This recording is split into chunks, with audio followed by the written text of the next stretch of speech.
continuación, se invita al académico correspondiente, doctor Hans Christian Gunga, del Instituto de Fisiología, Centro para la Medicina Espacial y Ambientes Extremos, Berlín, Alemania, a presentar su conferencia Body Temperature Regulation in Humans, of Earth and in Space. Buenas noches. First of all, I would like to thank the academics and you for this kind invitation to be a member of this institution. So thank you very much. I feel really honored. Unfortunately, yo hablo solamente un poco español.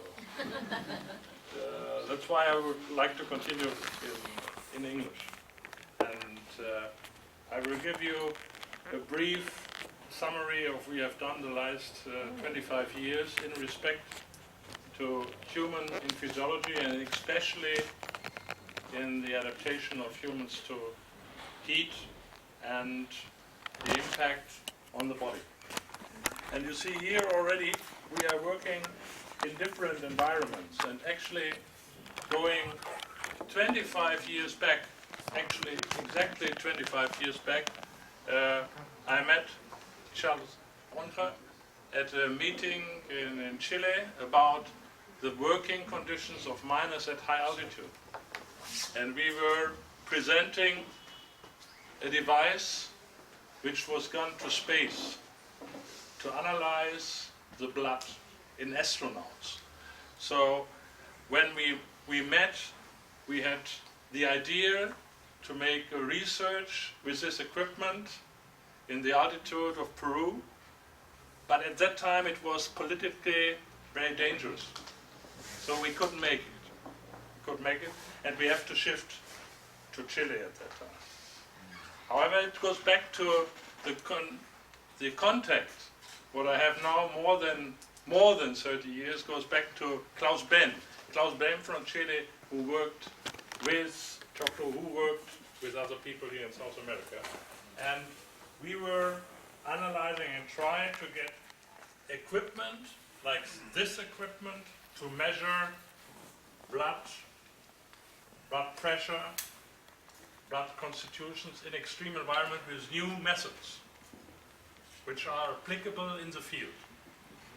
And you see here this whole equipment, we have later on shrinked in a very, very small device, which is now in space, and I will show you in a few minutes. So this is only one example of how this kind of research on ground in extreme environments is coming back to the clinics.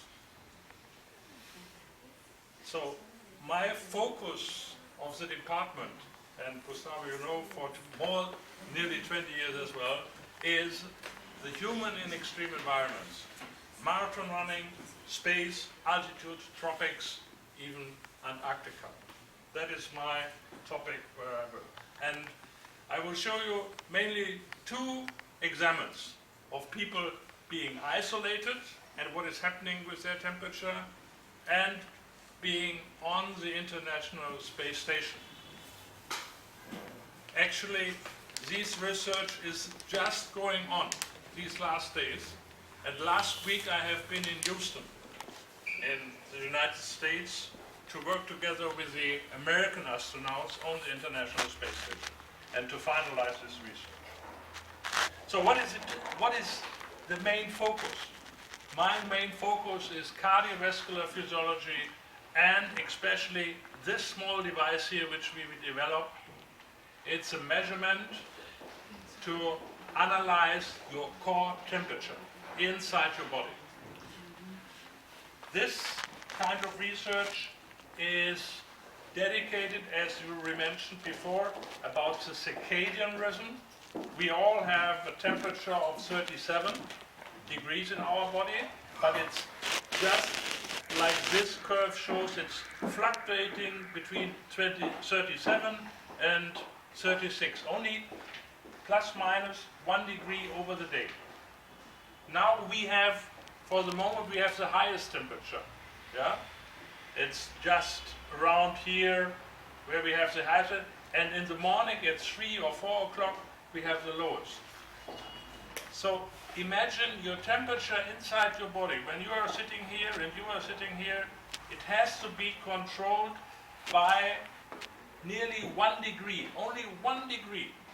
And if it's not the case, if you are 1 degree lower, 35 or even 38, you can't really work as good as you should. Only 1 degree. So it's very important to keep temperature. And here you see now one study which we were making is dedicated to people in isolation. When you are in isolation and when you have no light, especially no blue light, the temperature is regulated by your blue light. If you see this here in Lima, it's very difficult to see blue light. But in altitude, it's great. I have been there. But here in Lima, it's very rare, actually. But this blue light gives the body a certain rhythm of being a day, and we have special receptors in our retina, especially for one wavelength of the blue light. And this gives the temperature profile during the day. And we were analyzing, during this study, Mars 500, imagine 6 people, 6 men, isolated in a chamber for 500 days. They could not go out. They were isolated like in a space station and get no usual light, but only artificial light, only this light. So we expected that the temperature curves are different, okay? And when we look now in this was a facility, yeah? Here they were outside living like a Martian atmosphere, and here they were living in these cylinders for 500 days. One step back. When you see here, we wanted to see how these 6 men, but we have also in this chamber 1 woman and 11 men. That didn't work. They have to cut it because it didn't work. Here we have 1 woman and 3 men. Perfect. Great. So it's also psychology what we would like to do in extreme. Sometimes it's not only physiology, it's fine. So here it's easy to understand, although I'm speaking in English, but it's easy to understand. These are the 6 people, yeah, the numbers of the 6 people, and every color reflects 1 temperature curve over 1 subject. And what you see here, this is 4 weeks being isolated. And you see, most of them have this rhythm, yeah? There is 1 who has a little bit, and here's 1 who has a totally different rhythm. So there are characteristics from you, from you, from you. We have slight differences, but now look, after 13 weeks, they all get synchronized. So the people are living together, and this synchronizes their internal rhythm. That is good. And why is that? Because they eating at the same time. They stand up at the same time. They go to bed at the same time. So besides the light, a very strict regime, like in a monastery, yeah, gives a certain rhythm. And now look, after 68 weeks in isolation, it was decided you can eat when you want, you can sleep when you want, we can meet. And you see what is happening with the different circadian rhythms of the temperature. And you can imagine, these people could not work good together because somebody is sleeping and the other one is active. And the next one is angry because he is doing sports or whatsoever. So this is something what should not happen in space, because this makes the people very, very bad in performance.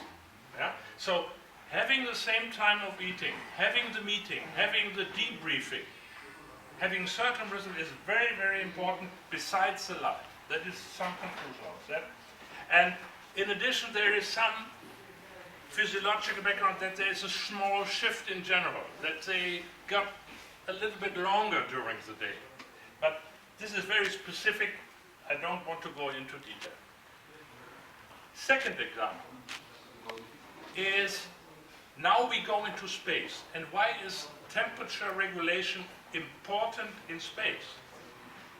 Here you see a flame in space, because air, whether it's cold, where it's on the bottom here, or warm, where it's up in space, doesn't matter, because it's gravity free.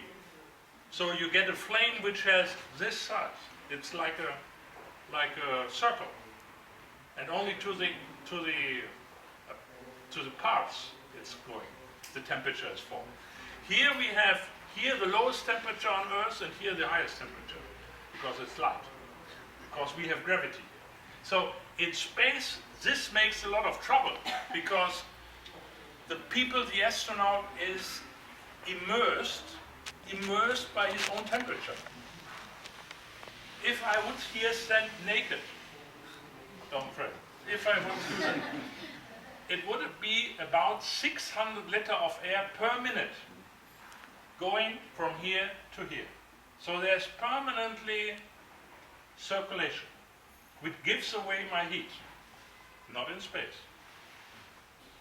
That is the problem. That's why we wanted to analyze with our equipment, and you see here, this is, hopefully it works. Yeah. You see here the experiment. It's in the International Space Station. That is one of my astronauts. Here is a device for storing the data. And here at the top you see this device I showed you, the sensor at the head.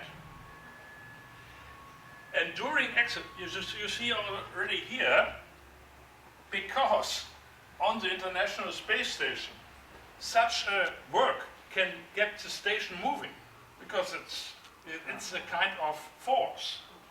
So it has to be, the vibration has to be damped. Otherwise, other experiments, like from the physics, they don't like that. They want to have gravity-free conditions. This makes gravity in some way, yeah? A force acting. So, in this sense, here we are measuring during exercise, and we're measuring oxygen and CO2 to get metabolism data. This is the result of 5 years, imagine 5 years of experiment on the International Space Station, because you have one astronaut and you have them for 6 months on the station. So if you want to have 12 subjects, you have to really have a long breath, takes a long time. Yeah?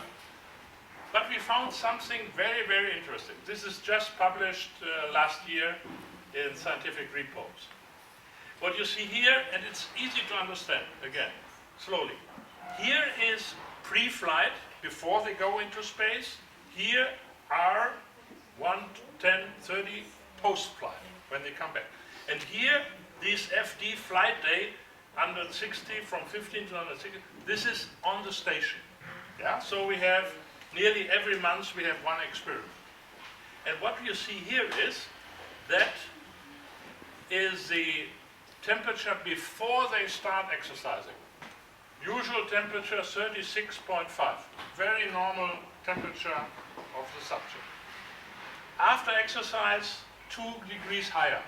Also, the red cross is after exercise. It's here the red angle. That is a triangle. This is typically for short work. But you see, here the temperature of the astronaut is increasing when he is in space. So he does not have 36, but he has a temperature which is up to nearly 38. We don't know for the moment why. Maybe that is radiation, yeah? Maybe that's a kind of infection. And this is as long as they are in space, they have a higher temperature. And what you see, they have, even in this short exercise, some of them have above 40 degrees, which is, for a long time, this is really not good. That is really not good. So, short work in space makes you very hot. And probably too hot if you are not doing something against them. And it takes about 1 month after spaceflight they come back. So we do not know for the moment what it is. It might well be, and there are some hints. It has to do with a hormone or a cytokine which activates your body temperature, interleukin-1 receptor. This is increasing in space. This tends to be a sign for an infection or infectious moment. So they have some kind of inflammation. That's what they have, a kind of inflammation. So, coming to an end, why is this research important for us? Not only 6 astronauts. There are 6 astronauts, so what? So what about? But when we look at this graph, then you see the so-called Webb bulb globe temperature. Let's say it is something like a sum curve of temperature, and here, around or between 29 and 30. There we are able to do work nearly 100%. But if this temperature is only increasing by 2 degrees, your capacity to work is going to the half.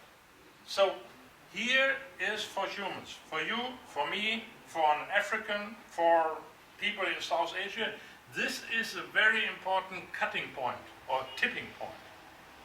So if the global temperature on the Earth is getting higher, we get a huge problem in these areas where we have billions of people in South Asia, in Africa, especially Western Africa. They are already here. If you only have 2 degrees more in temperature, their capacity to work due to temperature is reduced by 50%. And imagine, only in Africa, in Western Africa, 30 million people are living on so-called subsistence agriculture. So they can only eat what they grow. So if the temperature is increasing only by 2 degrees, 300 million people only in Africa have a big problem with the nutrition, because they can only produce half of it, because they can only half work. And this we'll call migration or death. These are the 2 options. And for Europe, this is an issue. For you here, it's for the moment Venezuela and their problems, being migration. But for Europe, it is Northern Africa, Central Africa, and even South Asia is also a problem with billions of people. So this topic, temperature regulation in humans, will be, from my point of view, in the next 25 years, a huge issue for mankind and for conflicts. So what we do as physiologists has a strong political, economical, and strategic impact. And especially in a world which seems to get hotter. So as a member of this academic field, I would give my knowledge as far as I can to you, and we should discuss it. And I think that is the academic world, to exchange over the country with no borders, but with the strong impact of free exchange of ideas and open discussion. Thank you very much.